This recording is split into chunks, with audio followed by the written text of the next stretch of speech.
narazı olup çıkkan ele.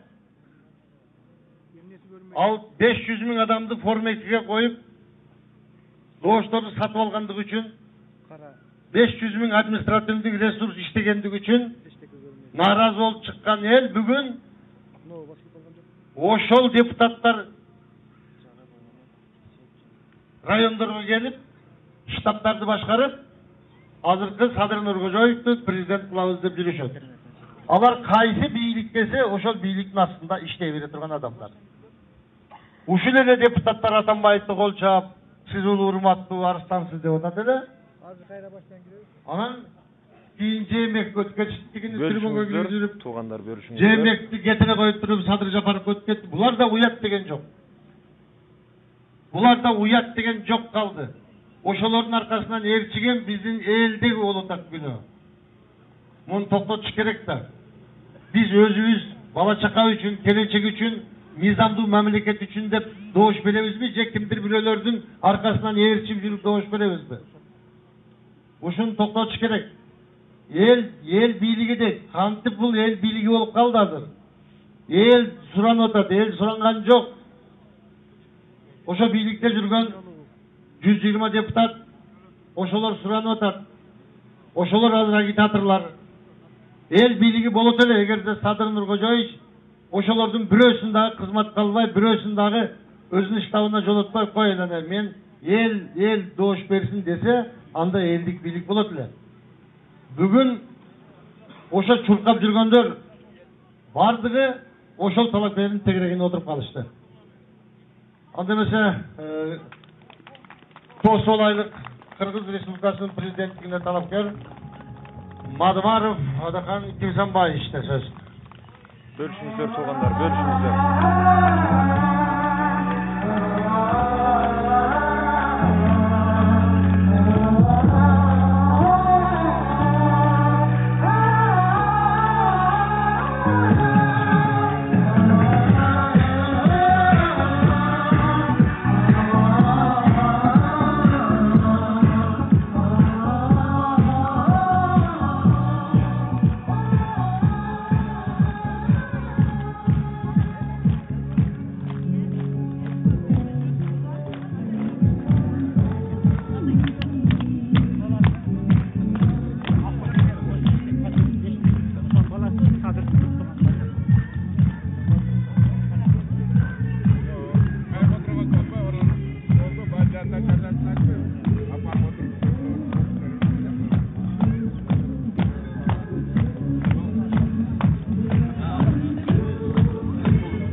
Çok rahmet. Hamdımızın söz Adakan Kimsanbay Madmarov'da.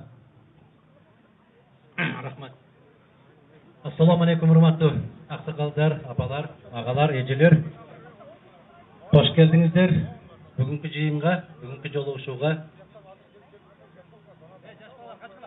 Özüңүздөргө белгилүү болгондой, бүгүн ошол Кыргыз Республикасынын президенттигине талапкерлердин эл менен жолугушуусуна бүгүн иштердин башталганынан биринчи алгачкы тушуу кесүү жолугушуум сиздер менен болуп атат.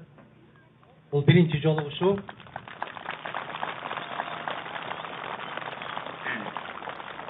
Рахмат. Кээ бир жолугушуулар жанакындай чоң футбол талааларында болуп атып, биздики кичинекей эле жерде болуп аткандан таң калып атасыздарбы? Боло берет. Кеп биздин көкүрөгүбүздө, биздин жүрөгүбүздө, биздин ичибизде. Жыйынга сен барасың деп албай, мен барам деп ушул жерге сүйрөп келген жүрөгүңүздөргө рахмат сиздердин. Сиздердин жүрөгүңүздөргө рахмат. Сиздерге ошол ар бир инсандын жүрөгүнө ушул жерге барууну, ушул жерге кадам шилтеп келүүнү буйруп койгон жараткан Аллахка чексиз шүгүрлөр болсун. Дайым жакшылыктар болуп, күнүбүз бүгүнкүдөй ачылып, маанайыбыз жарык болуп, жакшы күндөрдү Аллах Тааланын берген суусун, берген күнүн көрүштөрдү насип эткен болсун. Урматтуу туугандар, мунул шайлоо бул кезексиз шайлоо. Кезексиз шайлоо өтө кыска мезгилде болот. Өтө аз. Анын ортосунда жаңы жыл калды. Ошондуктан жыйынды мүмкүн болушунча кыскартып, көбүрөөк жерге барганга аракет кылабыз. Бир 45 мүнөттүн ичинде бүгүнкү жолугушууну бүтүрсөк, суроо жооп болбосо, андан могул Жалпакташтан келгендер бар, Караташтан келгендер бар, алыс жакындан келгендер бар. Мына ошолордун баары аман эсен жарыкта үйгө жетип, мал калды жайгаштырганга мүмкүнчүлүк жаралса. Кандай дейсиздер? Менин сөзүмдү угуп жүрөсүздөр, менин көз карашымды билесиздер. Эмне үчүн президенттик шайлоого аттандык? Көптөгөн суроолорду берет журналисттер. Мен жооп берип атам. Ар бириңиздер, мына көрдүңүздөр, мына бала канча жашта? Мына да өзүнчө блогер мына. Мына. Бул да ошо түз эфирде иштеп атат. Мына телефон чөнтөгүңүздөрдө бар. Баштакы 90-жылдардакыдай эмес. Масалиевди көрсөтпөй койду, Мадумаровду көрсөтпөй койду, укпай калдык, дебей калдык дегени жок. Азыр бассаңыздар, бардык нерсени көрүп атасыздар, угуп атасыздар. Ошондуктан түшүнүксүз суроо болбосо керек. Мен аттандым. Себеп кайдыгер болуп тура албадым.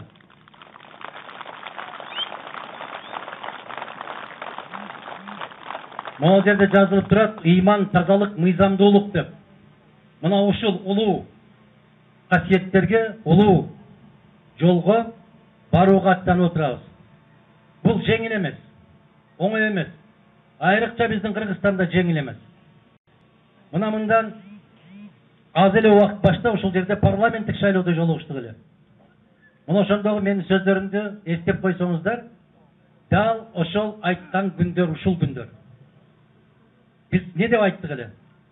Элдин талабы боюнча шайлоо болбосо, Кыргызстанда тынчтык болбойт деп. Мына ошондо биздин ушул борбордук көчөнү базардан баштап УПД поворотко чейин ар бир тал теректин үстүндө илинген жазуулар кайда бүгүн? Кайда айланайындар? Мен ушул жерде турсам сурагансыздар. Адахан айланайын, эмне үчүн силердин сүрөтүңөр жок деп. Мен ошондо жооп бердим эле. Биздин сүрөтүбүз сиздердин жүрөгүңүздөрдө деп.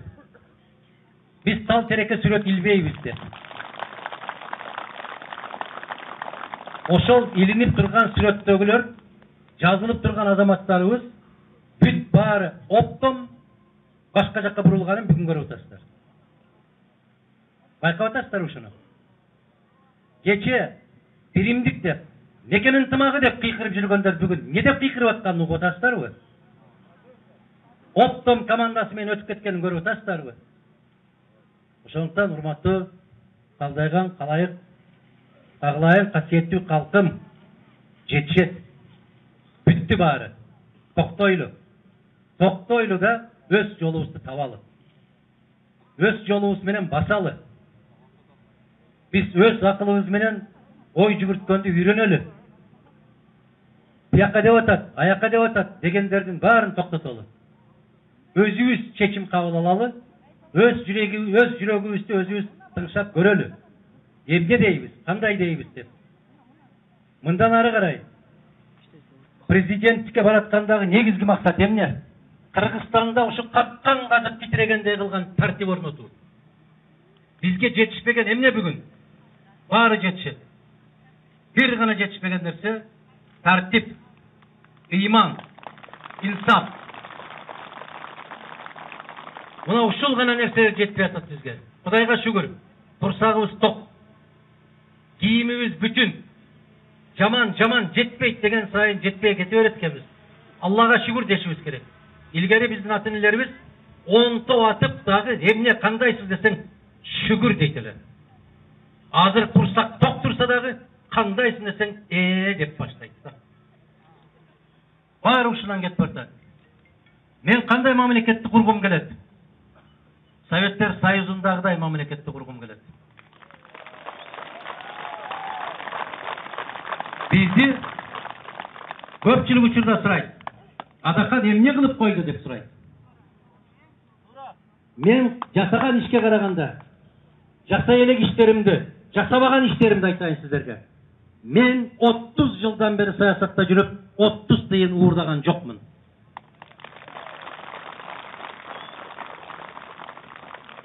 Жыл ошол Бишкекте саясатта тегеренип жүрүп, 25 жыл анын ичиндеги эң чоң саясатта жүргөн болсок, биз 2 квартирада калган жокпуз. 2 калемди алган жокпуз. Мына ушуну бузулган заманда, напсиң бузулуп турган заманда, ошого напсиңе берилбей, өзүңдү өзүң тыйып калуунун өзү баатырдык эмеспи бүгүнкү заманда? Биз анча-мынча акчага, бир кесе чайга өзүбүздү токтото албай калып атпайбызбы? Мен көрүп атам бүгүн. Жерлерде көрүп атам. Эч качан мындай бир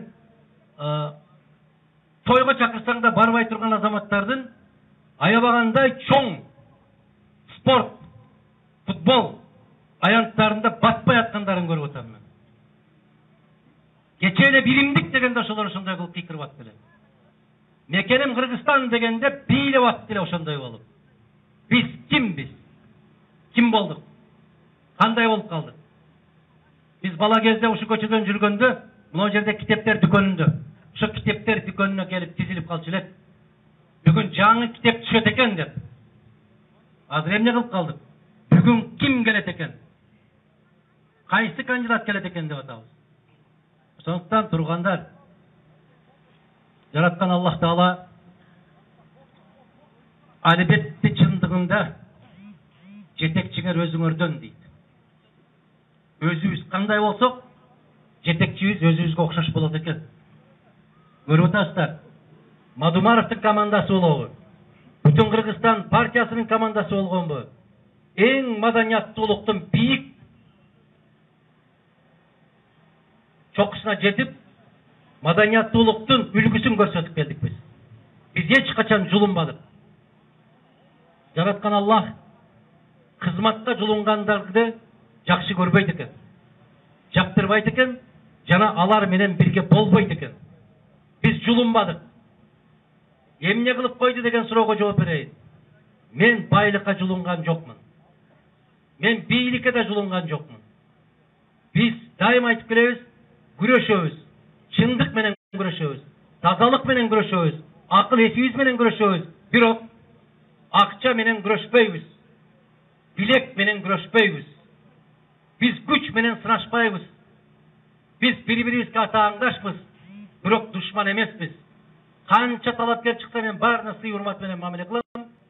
Эгерде мыйзамды одоно түрдө бузуп, Кыргызстандын келечегин туңгуюкка алып бараткан болсо, мен каттуу айтканга мажбур болом.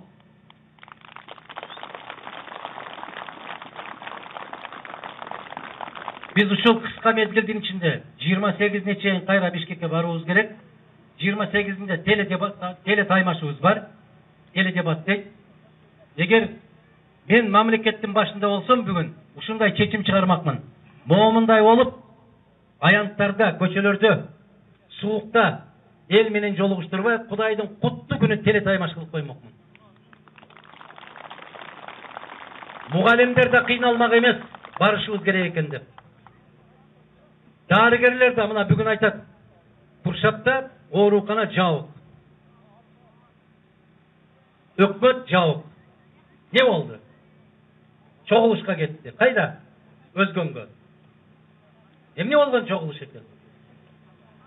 Ушундай экен. Туугандар, 2 ай башта кандай кылып титиреп аттыңар?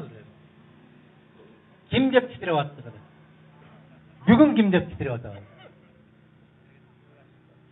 Мындан 3 жыл башта Сараканда, Ычсыкта terimiz kuyulup, suğa жетпей, дагы отырганбыз президент шайлайбыз деп.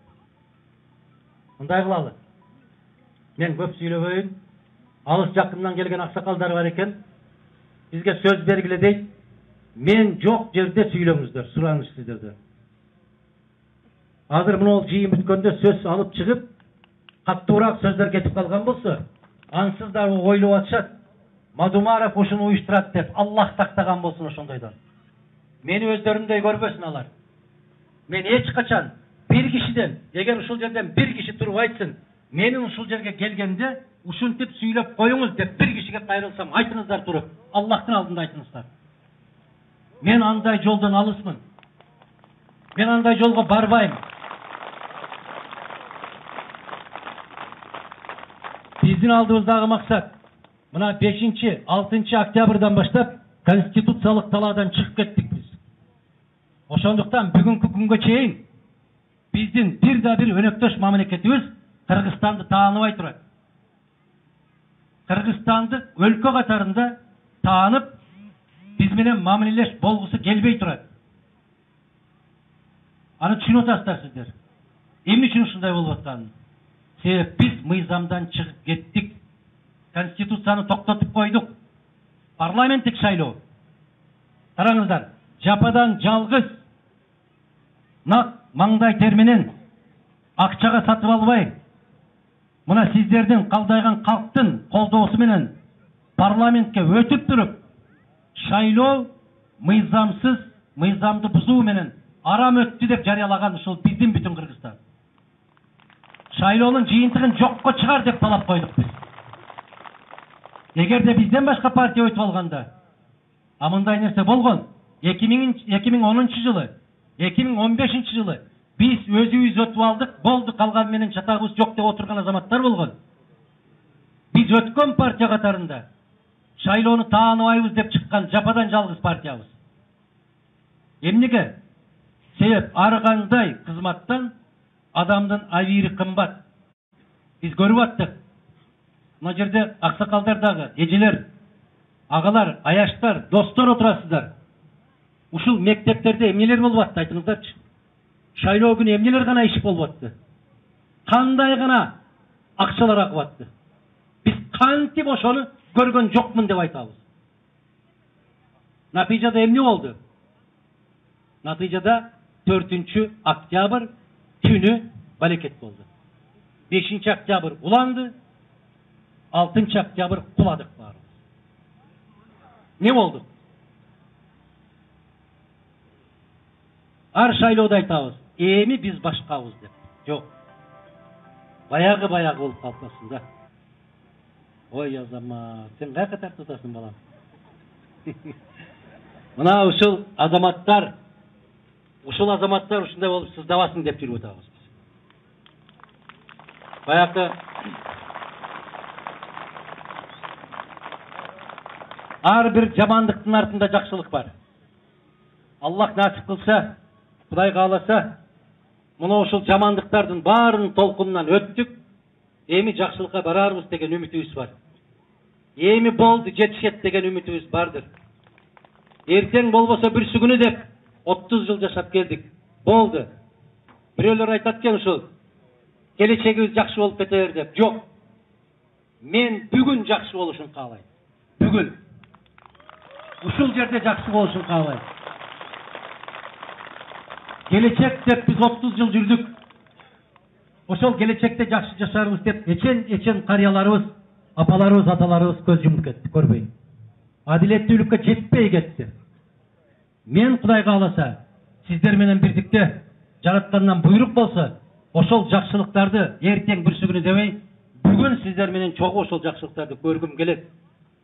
Кыргызстан, эгер Аллахтан буйрук болуп биз 10 январда жеңишке жетишип калган болсок, 6 октябрдан берки кабыл алган бардык чечимдерди жокко чыгарабыз. Конституцияны ордуна коебуз. 28 октябрдан берки мыйзамсыз иштеп аткан жогорку кеңеш жок болот бир заматта. Шайлоо болот. Шайлоо болот. Ошол шайлоодо сиздер өзүңүздөр кимди тандап алсаңыздар, Mana ошолор кайрадан баруу керек 7-ci шакырылышы. Булардын отурганы мыйзамсыз.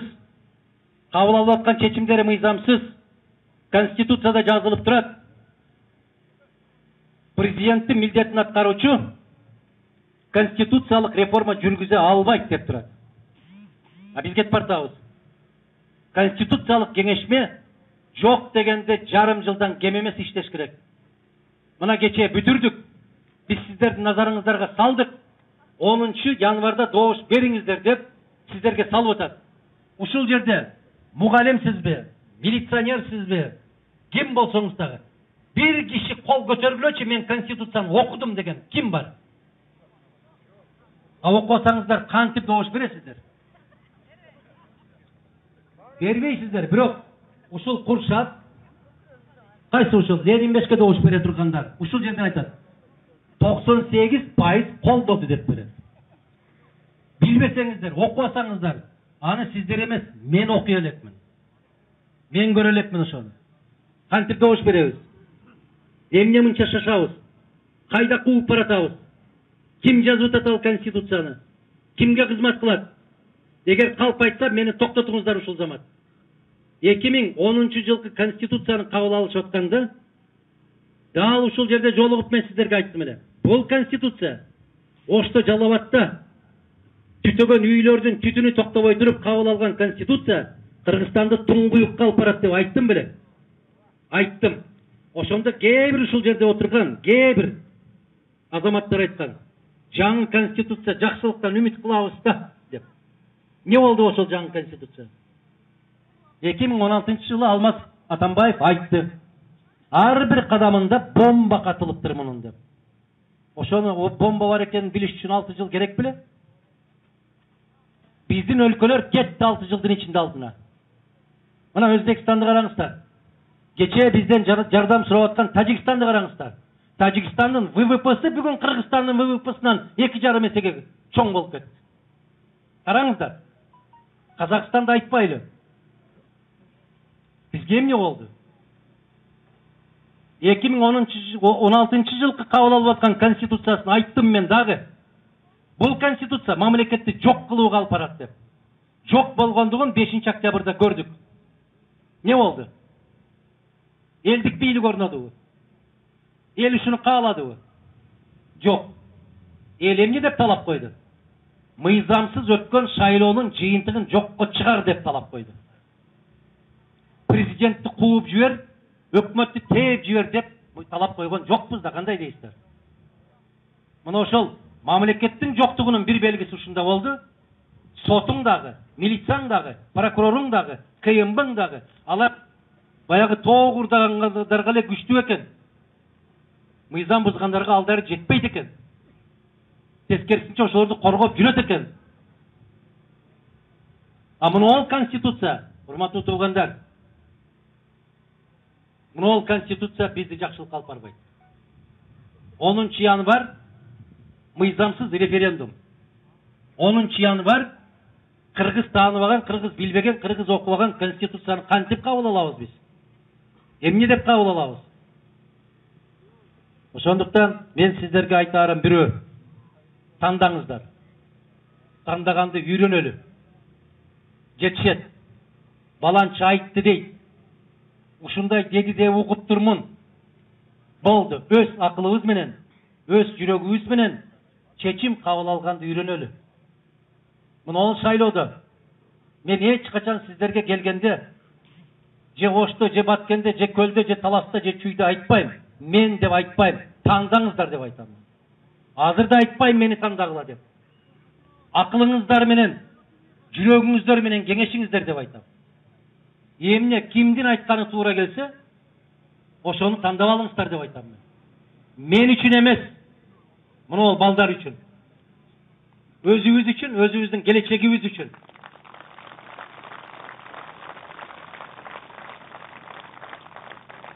Мен кээде таң калам. Дагы бир талапкер азыр жүрүп атпайбы? Ошончо миң деген эл жакшы көрөт экен. Эмнеге кече чыгарып албадың? Неге эки ооз сөз айтып кое албадың ошондо? Ошондо да чыркыраган Мадумаров болду го. Мен чыркырадым, айланайын. Мына депутаттардын 115'i колдойт экен. Бирөө чыгып бир ооз сөз айта албады эле ошол мезгилде. Не болдук биз? Жалдырама, жетелеме, оома, туруксуз, кайда айдасаң кете берген. Эмне болсо баарына макул. Баарына макул. Ошондуктан туугандар, кыскасын, келечегибиз кең болсун, жолубуз ачык болсун.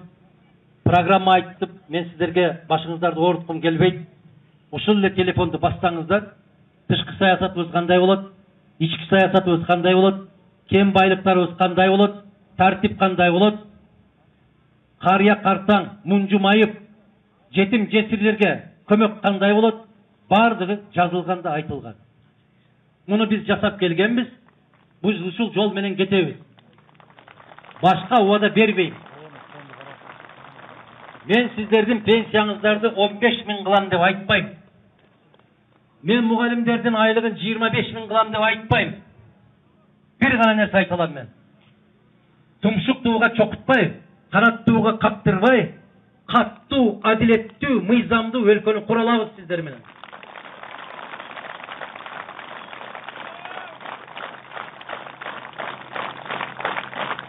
Мол талапкерлердин беріп атқан уадаларынан еhtiyat болалы. Абдан еhtiyat болалы. Ошондуктан караңыздар, мен сиздердин элегиңиздерден бир канча жол өттүм. Эч бир жерде уада бербей өттүм. Бирок бүгүнкү күнгө чейин Мадумаровдун жазган мыйзамдары мыкты иштеп аткандыгын, кийин бизге оппозиция болгон бийлик келгенде Атамбаев дагы, Отунбаев дагы, Жээнбеков дагы эч кимиси жокко чыгарылган жок. Ошол мыйзам каккан казыктай болуп иштеп атат. Кимдин пайдасына? Сиздердин, биздин пайдабызга. Депутаттын кыла турган иши ушул болчу. Президенттин кыла турган иши Россияга барабызбы, Америкага барабызбы, Кытайга барабызбы? Кайда барсак дагы Кыргыздын президенти келип бир деп таңдангандай азаматты тандап алгач азамат. Качанга чейин жер карайбыз? Качанга чейин уялабыз? Качанга чейин биздикилер чыгып дагы эмне деп коёр экен деп айтабыз? Качанга чейин башка мамлекеттер чакырып алып, жетекчиликтер тарс этип башка бир чапса дагы жерди карап, жер чукуп, күлүп коюп кайра кайтып баса беребиз? Качанга чейин? Эгерде биз намысыбызды ойготпосок, башка бирөө биздин намысты ойготпойт, садагаларым. Ушуну бир билиңиздер, келечегибиз кең, асманыбыз ачык, келегейибиз тең болсун. Жакшылык күндөрдө көрүшкөндү насип этсин. Дагы бир жолу баса белгилеп айтам, жүрөгүңүздү тыңдаңыз. Жүрөгүңүздү тыңшаңыз. Акыл менен кеңешиңиз ашказанды унуталык жок дегенде бир күнгө. Келечекти тандайлы, түбөлүктүүлүктү тандайлы, улуулукту, бийиктикти, тазалыкты, ыйманды тандап алганды Аллах бизге насип эткен болсун. Ошол күндөрү жолугушканды насип кылсын бизге. Чоң рахмат, бар болуңуздар. Bizde saat 5'te Oş şaharında joluguşu ertemenen alayda Gülçö'de joluguşubuz бар эле. Бирок Садыринimдин дагы графиги ошого туура келип калган экен. Тоскоол болбойлук дедик. Биз улуу элбиз, биз меймандос элбиз, биздин кучагыбыз ачык элбиз. Biz ушунчалык алыстан келген кишини 6 жашар бала келсе дагы 60-тагы аксакалыбыз тура калып салам берген касиеттүү элбиз биз. Мына ошол алайдагы даярдалган жыйыныбызды мен айттым. Алыстан келди. Конок келет. Биз күтөбүз, биз токтотобуз. Ошондуктан биз эрте менен алайга токтобой чоң алайга өтүп кете беребиз. Аллах насип кылган күнү, буйурган күнү буйурса, Гүлчөдө дагы жолугушарбыз деп атабыз. Мындай бололу. Канчалык күчтүү болсок, ошончолук перишем болгонду. Канчалык күчтүү болсок, ошончолук чыдамкай болгонду. Канчалык улуу болсок, ошончолук пас болгонду. Канчалык акылдуу болсок, ошончолук жөнөкөй болгонду. Үйрөнмөйүнчө биз адам деген атка жооп бере албай калабыз. Биз sen sırttan geldin, sen arjaktan, sen berjaktan geldin dep hiç kaçan bölüştürmeymiz. Sebep buna hazır mübarek masum çıkıp aytkanda aytsam, Allah en jaman görgen pendesinin birösü kim eken? Bölüştürgen eken, bölgön eken. Men ukpayım, biroq geçeten beri aytıp atıptır. Madumara uşunday kılıp bölüp atat dep. Aylan ayın, aman bol. Aman bol. Bunu ol alыстagı Rossiyada, Kazakstanda, Türkiye'de alısta işlep жүргөн биздин жигиттерге, кыздарга кайрылам мен. Мына ушул сиздердин добушуңуздарды, сиздердин адамдык укугуңуздарды дагы бир жолу бир ишеним болгон. Эми булар келип силердин добушуңуздарды эске алар деген үмүттө болгонбуз. Бирок алынбай калыптыр. Дале болсо биздин сырттагы жигиттер, кыздар өздөрүнүн конституциялык укуктарын колдон албай калат экен. Бул өтө өкүнүчтүү. Абдан өкүнүчтүү. Себеп караңыздар. Менин эсебим эмес. 1 миллион кыргыздын жигиттери, кыздары сыртта жүрөт деп айтат. Эгерде бизде 3 миллиондон ашык шайлоочу болсо, 1 миллионубуз сыртта жүрсөк, демек 3төн 1 бөлүгү жок деген сөз. 3төн 1 бөлүгү жок болсо, Кыргызстандын келечегин ким курайт? Ким чечим кабыл алат? Ким алга карай сүйлөйт? Мен ошол биздин боордошторго кайрылып кетем. Сабыр кылыңыздар, аман кылыңыздар. Сиздердин дагы үнүңүздөр угулар күн.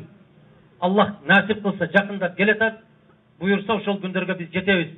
Сиздердин жиберип аткан акчаңыздар адал эмес. Сиздердин өзүңүздөрдүн үнүңүздөр дагы адал болгон күндү бизге жараткан насип эткен болсун. Чоң рахмат, бар болуңуздар. Атахан, bunu ел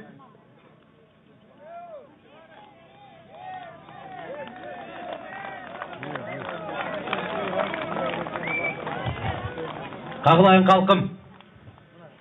Мен эмне үчүн ушундай жыйындарда эки ооз сөз сүйлөп коеюн дегенде токтотуңуздар дейт. Билесиздерби эмнеге? Жүрөгүм тилинип бүткөн. Сиздер чын жүрөк менен сүйлөйсүздөр. Кээ бирлер бар. Ушуну Мадумаров уюштурду деп айтат. Мен ошонун корком, садакаларым. Антип айтпаңыздар. Мен жок жерде жыйын өткөрүңүздөр. Пикириңиздерди ачык айтыңыздар. Муну ат мингизген, шапан жапкан, башка кылгандарды мына көрүп атабыз. Бөөрү ичиктен бери жабышып атат. Күндөн күнгө талашып бири-бирине. Мен ушундай нерселерге көп жактырбайм, садакаларым. Чын дилимден ыраазычылыгымды билдирем. Бирок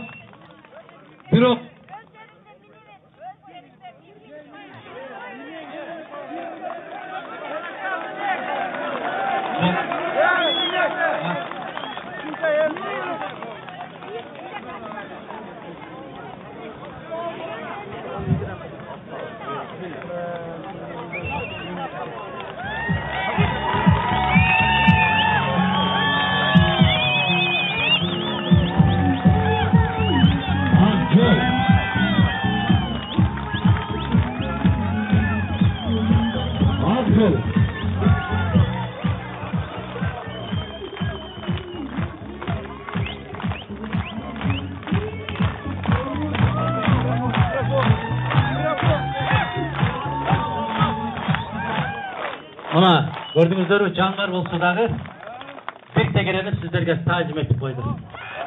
Жакшылыктар болсун. Аманчылыкта жолугушалы. Ниетиңиздерге рахмат. Ниетиңиздерге рахмат.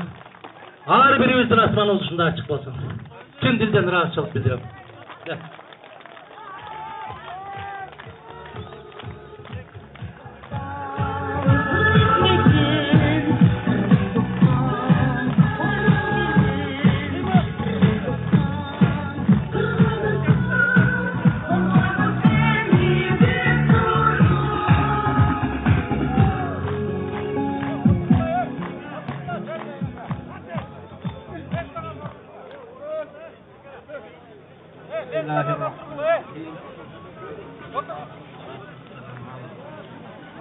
Hurmatly elu jurt, bir tuğanımızın vaktısı tara ekenin, vaktısı kıska ekendigin aytıp öttü. Andıktan söz süylöbeyele sizlerin atыңыздардан жетinin biri Kızır deyt, жалпы элдин атынан Adham inibizge bir jakşı dua kılalım. Bugünkü jakşı günde dualar kabul bola turgan kutluu hasiyetli Cuma gününde el menen alayık halk menen kılgan dua tileklerimizde Allah'ım özün kabul kılgan. Dua menen er gögöröt, jamgır menen jer gögöröt dep dana elimiz taama aytkan.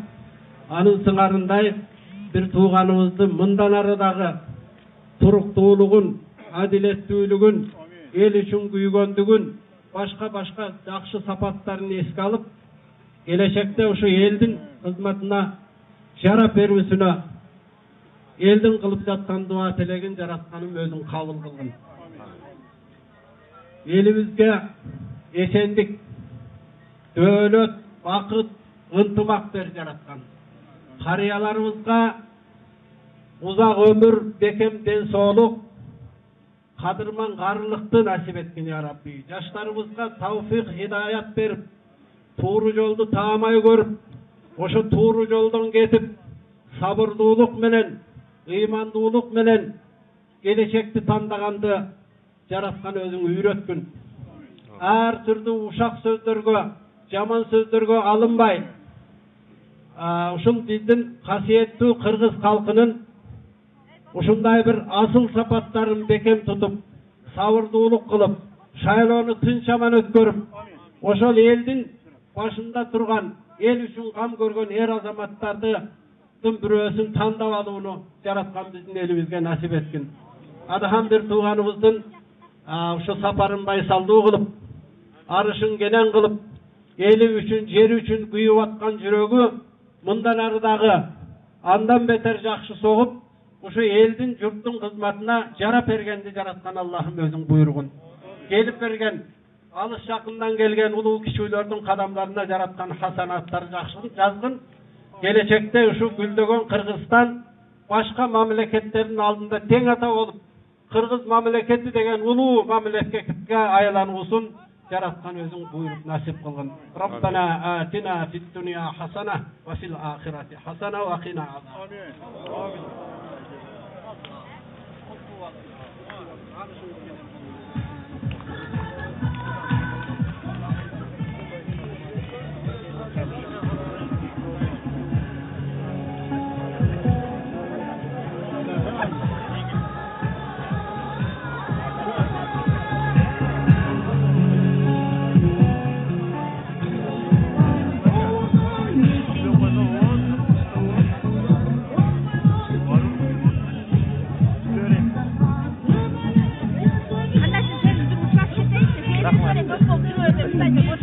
Rahmat size, Meleke, rahmat.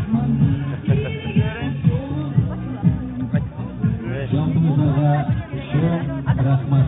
Bırak hizmet edin. Bardağınızlar. Aman bolunuzlar. Hayırlatlım. Bunday, yetenki, onca emordağı, şehirde, Adaşbay, Ödakan Kislan başka doğuş verirler, Kırgız memleketi, Önükon memleketlerinin kaçlarına kurtlar. Adaşbay unutlar. Koldayız. Rahmat. Hurmatlı meymanlar, hoş geldiniz. Biz Kimşanbay, Agahan Kimşanbayev'den başka hiç kimse takılmıyoruz. Kuşat'ın ayet tutumları var. Ardagellerin adından. Çin, del soru içindeyiz. Rahmat. Agahan bizim yüreğimizdeki prezident. Rahmat size, rahmat.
Çetke biraz. Çetke dursanızlar.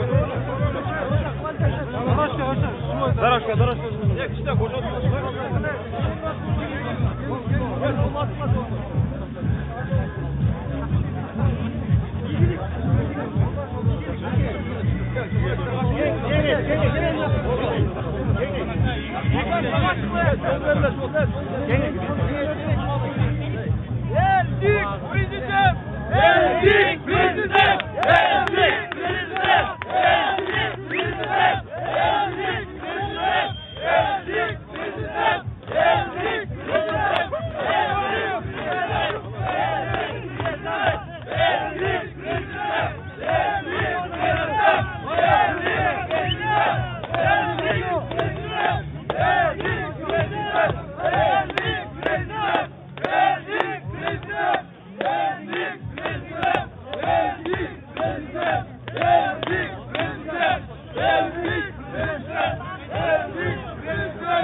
Allah kollasın, Allah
Jalloatqa da barlar.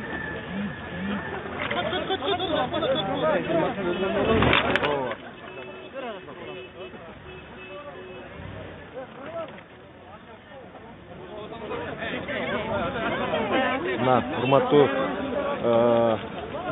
Атаган Кизамбаевдин колдоочулары мына аялгандай чоң колдоо менен Атаган Кизамбаевди узатышты.